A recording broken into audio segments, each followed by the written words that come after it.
So at one point I had saved up all my points because I was like, I want to try out Darth Maul. He seems like he'd be fun to play.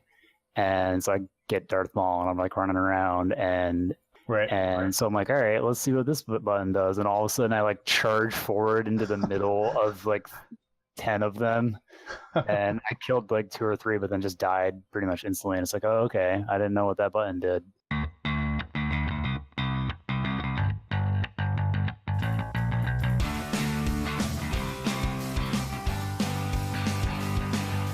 Hey everyone, welcome to another Muddled Dice. I'm Daniel. We've got Mark with us tonight, and we're going to talk about E3. E3 2017 was last month, and you actually got to go, right, Mark? That's correct. This was my first time going, so it was pretty cool. Nice. Do you have like a general impression of it? How was it? Because I've never had a chance to go, obviously. It was really crowded because this was. I don't know if this is the first year ever or if it's just the first year in a while that they let the general public in. But it was just, the lines were insane. You really had to pick one line that you wanted to do for the day, and that was about like what you were going to do. Yeah, like we went, the first day we went in and we went straight to the Destiny 2 line. And when we got there, they're like, sorry, line's capped for the day. Okay. And it was 10 in the morning or something like that, and it opened at exactly 10. Oh wow. Yeah. So it was super crazy. I feel like they were not really prepared for the extra 15,000 people. Holy crap. Yeah, like you could see, because like the general public had a different color badge than the developers did, so you could just at a glance see, oh, that person's a fan, that person's a fan, that person's a developer. And it was really interesting because I noticed in the lines, it was almost entirely people from the public. Because the developers are there, a lot of them are there working, and they're working their own booths, and they have meetings with people and that kind of stuff. So most of the developers only have a limited amount of time to actually like see the show for themselves. Right. So I just feel like they just did not prepare properly for the horde of people. Yeah, I could see that. So it was 15,000 more people this year than there was last year? Correct, yeah. Wow, and it's 3 days, right? Yep, it's 3 days. It was roughly 10 to 6 each day. There was some variation in the hours, but... Wow, yeah. Yeah, now I will say I did like what the Sony booth did. The Sony booth, they actually had an app that you could download. And so rather than spending your whole day waiting in line, you could basically log into the app, and at certain times they would open up registration and you could like register for specific time slots. Oh, and that's cool. It very much reminded me of, like when we were back in college and you're just scrambling to like sign up for a class the last second or whatever. So you basically had about a minute or two to try and book the thing that you wanted, but it was nice that you could just, if you got in, then you could just show up just a couple minutes before and you'd be fine. So I did almost everything at the Sony booth simply because of that. That makes sense, yeah. That's probably a good draw for them too, and make it more convenient for them. Yeah, the other thing, I didn't really understand why companies felt the need to do this when their lines were so long, but almost every company there had incentives for having people come back to their line multiple times. Like, for example, the Crash Bandicoot remake booth, which is one of the Activision booths. They were giving out, like, the swag they were giving out was like this pin, and each day the pin was different. So if you wanted to collect the set, then you had to come to wait in the line 3 times. Yeah, that does seem weird. And when your line is always an hour or 2 hours or sometimes even 3 hours, there's not really a need to do that. Yeah, and it seems especially like if your line is full, you want to get as many different people as possible, not like one person taking up the same 100 people. Yeah, absolutely. So I thought that was a little strange. Yeah, I wonder if it's just like you said, they didn't anticipate so many extra people, so it was just kind of like an old school tactic to get people excited and focused on their game, you know. Yeah, so I'll be interested to see what changes they make for next year, if they're going to stick with the public being there, because I definitely feel like there's ways that they can improve it. Yeah, yeah. I mean, if it's the first time that they're open for the public in a long time, there's definitely going to be some hiccups. So many people they only cared about the swag. They didn't actually care about playing the demo. I thought that was interesting, and something really cool happened at the Nintendo booth. We were trying to see, because I had my girlfriend with me, and she's not really a gamer, so the only thing that really meant anything to her was Mario. So we're like, all right, well, let's try and play the new Mario, and so we went. I think it was either day 2 or day 3, I don't remember which. We went straight to the Mario line right at the beginning of the day, and again, the line was capped. They're like, come back in an hour, we'll see how it is. So we came back in an hour, and the line was much shorter. It was like only at maybe half capacity, and we're like, oh, this is awesome, it'll be a lot faster for us to get through this. And we got in line, and the girl at the back of the line was basically just telling everybody, you know, so you can still wait in line to play the game, but we're very sorry, the Mario hat for our like swag, we're out of that, so we're not giving that away anymore. And there were just tons and tons of people that were getting in line, hearing that, and then leaving. So I think they just wanted more hats so that they could sell them on eBay or something. Yeah, yeah. And then we waited in the line, got to play the game, and then we were handed a thing. We're like, okay, here's your little coupon, go to the store and get your hat. So like they were telling people they were out of hats, but they weren't actually out of hats. Yeah. I thought that was pretty that is neat. Cool. Yeah, yeah. They're like rewarding the people that actually wanted to play their game. Right. I could kind of see the other side though, where like like if there was a game there I knew I was gonna buy, and it was a full line, I might not stay in line if there's no swag, because like I know I'm gonna play it. I'll let someone else who might be waffling try it out, you know. Yeah, maybe. So I almost like wish there was a way for them to somehow separate the swag from the demo. Yeah. So that way people could get what they want. Yeah, you would think like if two you lines. Yeah. It's like, okay, well, what do you do? Right. Yeah. Okay, cool. Well, let's jump into the games that they showed there. So do you play? I know they showed more of Far Cry 5, and I am super excited about that.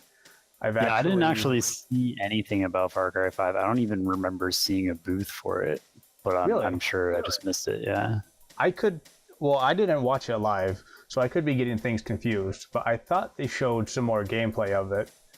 But maybe they just maybe Ubi just released gameplay during E3, but not at E3. It's possible, yeah. I'm not sure. Yeah. Are you into the Far Cry series at all? I haven't really played it, to be honest. I know it's like pretty popular, and there's a lot of people are excited about it, but I haven't really know. Yeah, I mean, to me it looks cool because it takes place in like the American Midwest, which I'm always kind of a sucker for games that do, because so many of them are just like in nameless African country or a nameless Middle Eastern country, you know?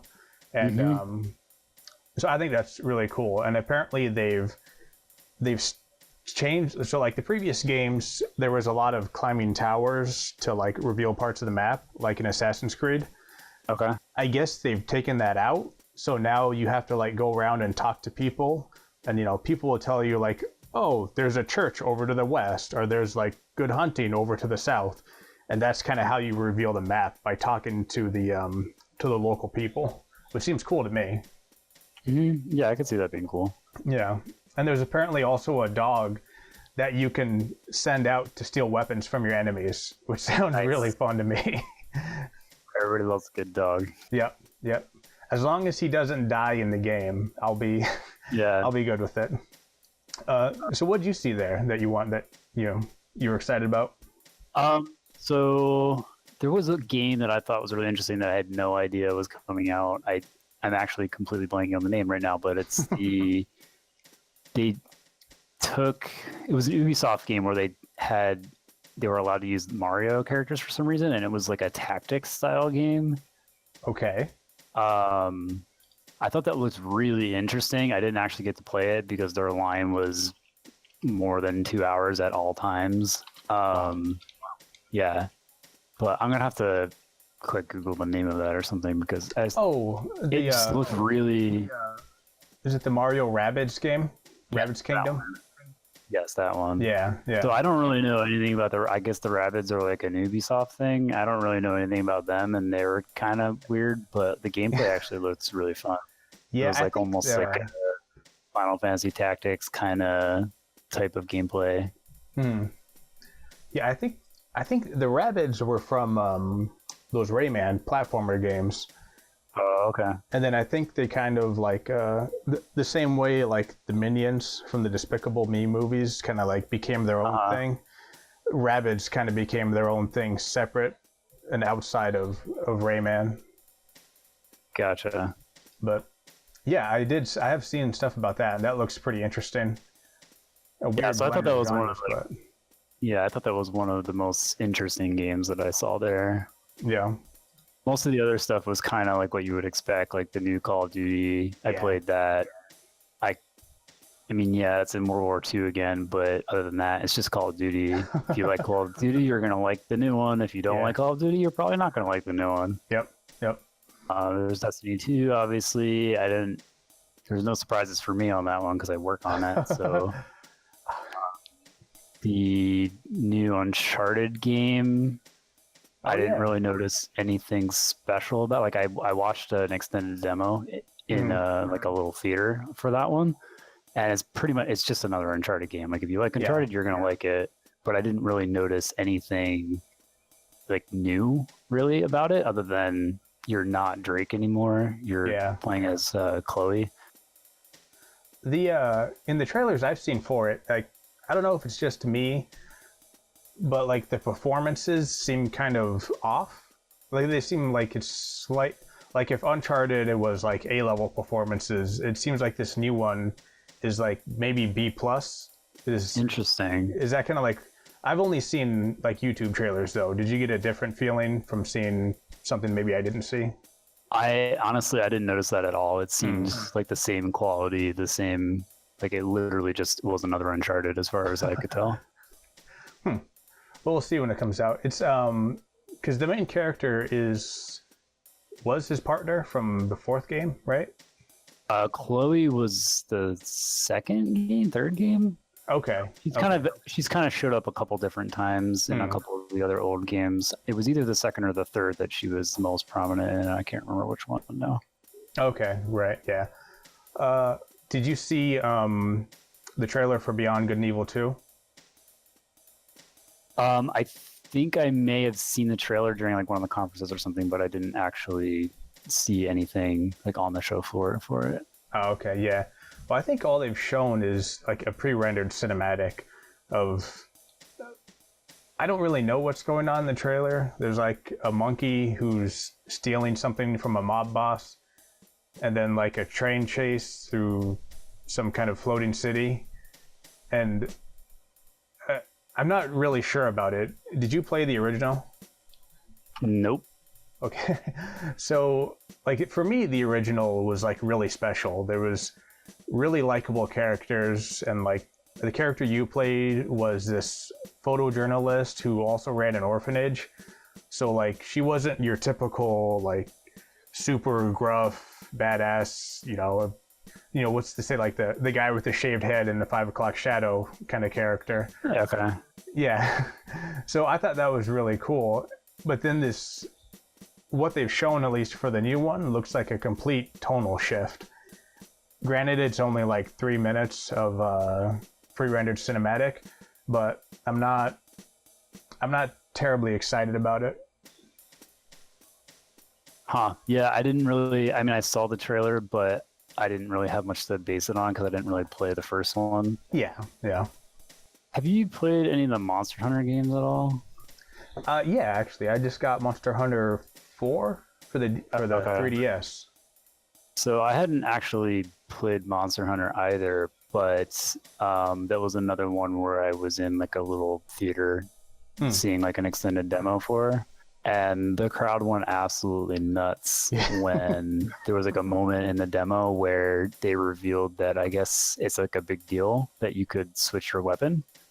Because from talking to people, I understand that in Monster Hunter, in like older ones, you could only you had to commit to your weapon before you like accepted the quest to go hunt whatever monster you were going to hunt, and then you were committed to that weapon. You couldn't like switch out of it.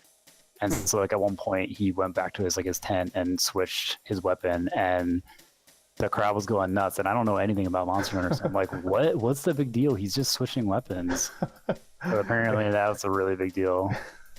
Like we did this in Doom. I don't get it. Yeah. Every game ever can you switch your weapon. Apparently not Monster Hunter. So yeah, I thought that was interesting too. Huh. Yeah, I've played a little bit of Monster Hunter 4, but not enough to really know the conventions of the series, you know. Gotcha. So, did you see anything about Anthem? I did, yeah. Anthem was cool. Yeah. It seemed like it was E3 trying to answer Destiny. That's what it looked, or E3, right? EA, sorry, that's what I meant. That's kind of the vibe that I got from it. Yeah, I can see that now. I didn't think about that, but yeah, because it's an open world shooter, right? That's co-op. Yeah, that's what it looks like. Yeah, pretty much. Yeah. I mean, it looks really pretty. So it does look really good. I wonder. It felt very scripted what they showed at E3, and it probably was very scripted. So I wonder what the real experience is going to be like in comparison. But what they showed looked really awesome. So it reminded me a lot, especially like the way the two players were talking to each other, of that first demo for The Division, where you've got like the three people talking to each other in chat, and it's like I've never heard people in chat talk like that before. Yeah. They showed Metal Gear Survive, which I'm not. Yeah, I don't know how I missed Metal Gear Survive, because like I've played all the Metal Gear games. Yeah, I don't. It looks really strange, which is saying something for a Metal Gear game, but like to me, it just looks like a zombie, like the zombie mode from Black Ops, but with a Metal Gear skin. Because I guess the setup is that some of the Diamond Dogs have been taken to an alternate universe, and then they have to defend a base against zombies. And that's all I know. Huh. Yeah. Which conference did they show that at a conference, or was that just something released later? I don't know, actually. I didn't watch it live, so I just Googled like E3 reveals, and that was one of the things. But so it looks very strange to me, and it also, like, maybe this is just my opinion as like a Kojima fanboy, it seems kind of like a dick move from Konami to come out with another Metal Gear game after like saying bye-bye to Kojima. Yeah. I mean, I guess it's not Snake, right? So that's at least something. Yeah, it's not like Kojima's been on every single Metal Gear game. I mean, Platinum did a few of them, or one of them. So it was just very strange, but I guess we'll see. I guess it's co-op too, which could be cool. Yeah, that's definitely different, at least for a Metal Gear game. Yeah. It doesn't look like there's much emphasis on stealth, though, because it looks like a tower defense game, based to me. Yeah, I pulled up a video for it because I hadn't actually seen it, and it doesn't seem like a Metal Gear game at all. Yeah.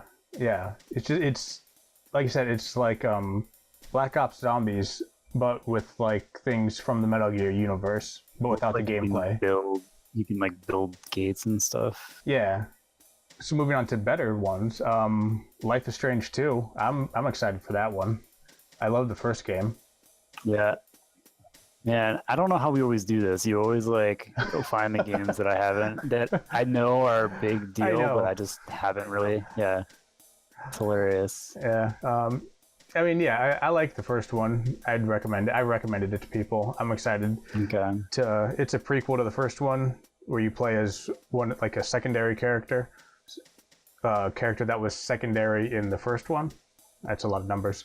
Okay. So I'm excited about that. Did you get a chance to check out Hidden Agenda? Is that somehow is that the one that's like related to Until Dawn somehow? Yeah, it's the same company. Same company. Okay. Is it just like a similar game, or is it something completely different? To me, it looks like similar gameplay, quote unquote, to Until Dawn, but it's co-op apparently. Huh. Okay. Yeah. Because I loved Until Dawn. That was really awesome. It's kind of, I was looking at the trailers for it, and I guess it looks like it requires something called the Play Link, which I don't know if that's a phone app or a separate hardware. You know anything about that? Nope. All right. So neither of us do. But I guess it's kind of like Until Dawn, but everyone is voting on decisions. But through the Play Link, some people have hidden information and hidden goals that they're trying to steer the rest of the group towards. Yeah, so it's kind of like it looks like a video game version of like Secret Hitler or Coup or like those card games. Yeah. Is it the same sort of? Is it still like a horror kind of situation, or is it? Okay. Yeah, I think you play, which this was confusing to me too. You play two cops trying to solve a murder, but you can play with 4 players.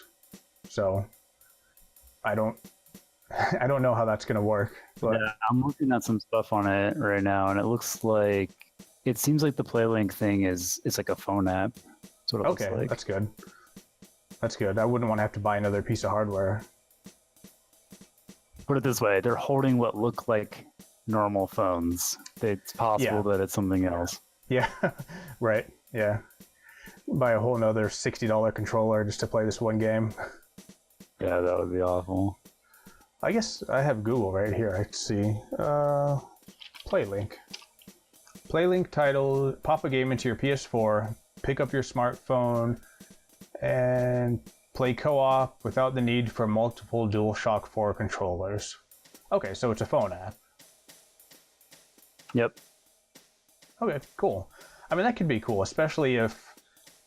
I like the idea of couch co-op, but players having hidden information. That's kind of cool. Mm-hmm. Yeah, they kind of tried to do that with the Wii U. Nintendo That's right. Yeah, they did. Yeah, hopefully this will take off better than the Wii U. I think it being a free app for an existing console rather than like a whole new console will help it. Much lower barrier to entry. Yeah, absolutely. Everybody's got a phone, so right. Okay, did you see the Devolver press conference? I did not. No. It was, well, I think it was only online. Like they didn't have an actual physical stage show, but it was very strange. Like it was very much like Adult Swim kind of humor, that kind of like Tim and Eric Awesome Show, Super Jail kind of thing, you know? Okay. And they didn't really show, they showed one new game, I think, but then the rest of it was kind of like a rant against the state of the current state of the video game industry. Like they were making fun of like pay to play and like Skinner box games, and which is kind of neat, but like I kind of want to see Hotline Miami 3 or something, you know? Yeah. That sounds interesting. I'll have to check that out. Yeah, it's very strange, but and it kind of felt like the joke went on too long. Like after 5 minutes, I was like, okay, I get it, and then it just kept going and going and going. That's all I've got from E3. Anything else you want to talk about? I mean, I can try and talk about some of the other stuff that we actually played. Yeah. I did play Star Wars Battlefront 2. Oh, nice. Yeah, I've been following it. Yeah. I had not actually played the first Battlefront, so I don't really know what was new to Battlefront 2 and what was like just carryover from the previous one. Right. But that was pretty crazy because it's like 16 versus 16. Yeah. Massive multiplayer game. Yeah, that looks fun. It was pretty fun. I will say I was a little bit frustrated with it just because you can't. So I don't know how this compares to the first one, but the basic idea is that you can pick from a couple of like 3 or 4 of the base characters that are just kind of like generic soldier or droids or whatever. So like classes? And they're like classes. So there's like an assault one, there's like a heavy, and like a more like a scout kind of one. And then as you do damage to players and kill players, you earn points, and you can basically, once you die, you can spend your points to pick a different, like pick one of these upgraded classes. So there's kind of different tiers. So for like a couple thousand points, you can take control of like a ship, and you can like fly around and shoot people from the sky. Or you can get like a more powerful battle droid thing, or if you save up a ton of points, then you can take control of some of the hero characters. So the one side had Rey and Han Solo, and then the other side had Darth Maul and Boba Fett. Oh, okay, cool. It kind of sounds like. Oh, go on. So that was pretty cool. Like you can it's kind of like a decision. It's like, okay, do I want to spend the points I have now to get something a little bit better, or do I want to keep going with the base droids to try and save up some points and get like a really powerful character? But the problem that I had was that there was no way to actually, at least, or if there was, I missed it. There was no way to actually see what the abilities of the more powerful units actually were. So like on the menu with the base classes, you could totally like look at, they kind of have this card system where you could like swap out your cards to give different abilities. So kind of like perks? Yeah, kind of. I mean, Call of Duty. It's very similar to, what is that? There's a Star Wars themed like card game, like digital card game. It's not ringing a bell. Okay. It's basically like the cards are your abilities, so you can swap stuff in and out, and basically just choose. So basically, they correspond to the buttons. So you're basically choosing what your 3 or 4 abilities do. Okay. But like with the base ones, you could totally see what everything was. With the heroes, they kind of had preset ones, and you couldn't actually. There was no tooltips or any way to actually see what they did other than just using them. Huh. So at one point I had saved up all my points because I was like, I want to try out Darth Maul. He seems like he'd be fun to play. And so I get Darth Maul, and I'm like running around, and we're like assaulting this. It seemed like it was straight out of episode 1. Like that city or whatever, and you were basically just trying to like break in. Right. And so I'm like, all right, let's see what this button does. And all of a sudden I like charge forward into the middle of like 10 of them. And I killed like 2 or 3, but then just died pretty much instantly. And it's like, oh, okay. I didn't know what that button did. Right. Yeah. Yeah, that's weird. But it seemed like it was pretty cool. Is it still in beta, or is it like ready to go gold soon? I'm not actually sure. That sounds like something that'll need to be fixed in a patch very quickly. Yep. There was also like a big VR presence. Oh yeah. At E3, yeah, like Sony had a bunch of VR games for PlayStation VR, but then there was also sort of a more like indie section. Okay. Where like it was just kind of much smaller projects. So those were actually a lot easier to play because they had much shorter lines because nobody knew what they were. Yeah. So I tried out a couple of those. my girlfriend and I both liked the amusement park simulator thing. They had like an actual car thing that moved with like the visuals, so Okay. it kind of gave you a sensation that you were actually on this ride. Right. You know, kind of similar to like one of those 3D rides at like Universal Studios or whatever. Yeah. Yeah. But so like this one was basically you're in a one of those slingshot balls where you can where you kind of just like swing back and forth. Yeah. But because this is VR and it's not actually real, they could actually like make you go all the way upside down and do like a full loop, and then at one point it basically you break off and you just like shoot through the air.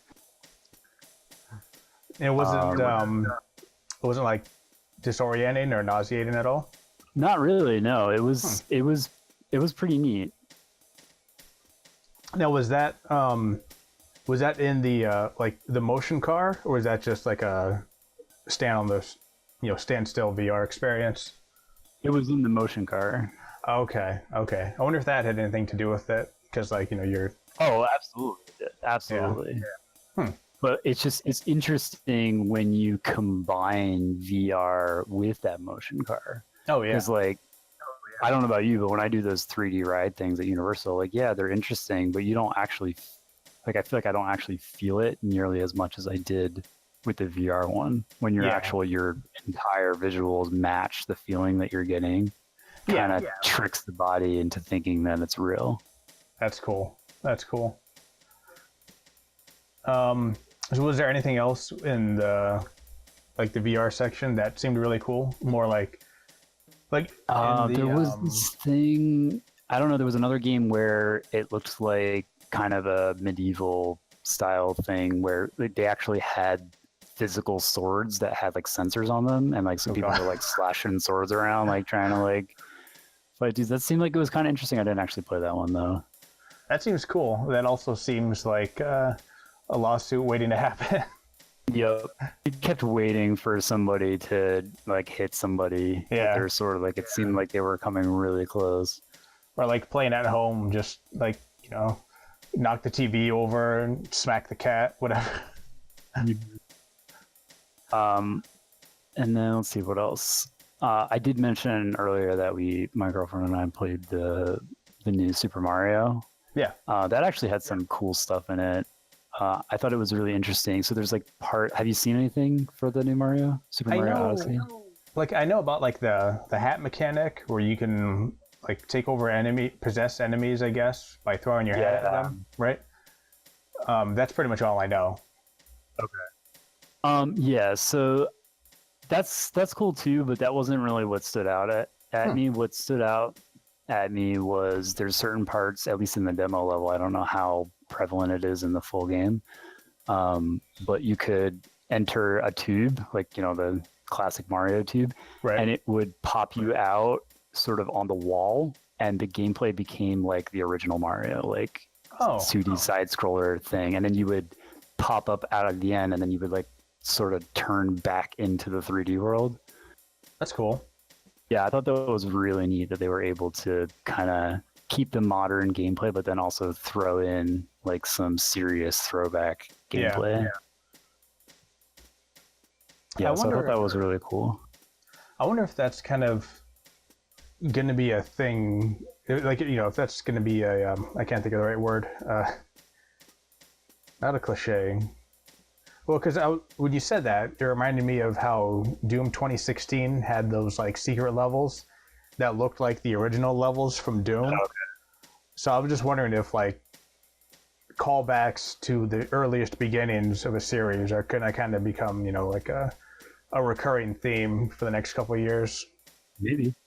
I think it'd be kind of cool. If it's done well, it'd be kind of cool. Yeah, and they certainly did a good job with it, and at least in the demo level that I played. That's cool. Did it the hat thing reminds me a lot of Kirby. Did it kind of feel just like this is Kirby but with Mario? No, it still felt like Mario, but it was it was definitely it felt new for Mario at least. I don't think that's a mistake. they've used before. Yeah, no, not that I know of. But thanks for coming on the show again, Mark. Appreciate it. It's always fun talking. For our listeners, if you like the show, like and subscribe. If you got anything you want to say it in the comments below. Thanks and good night.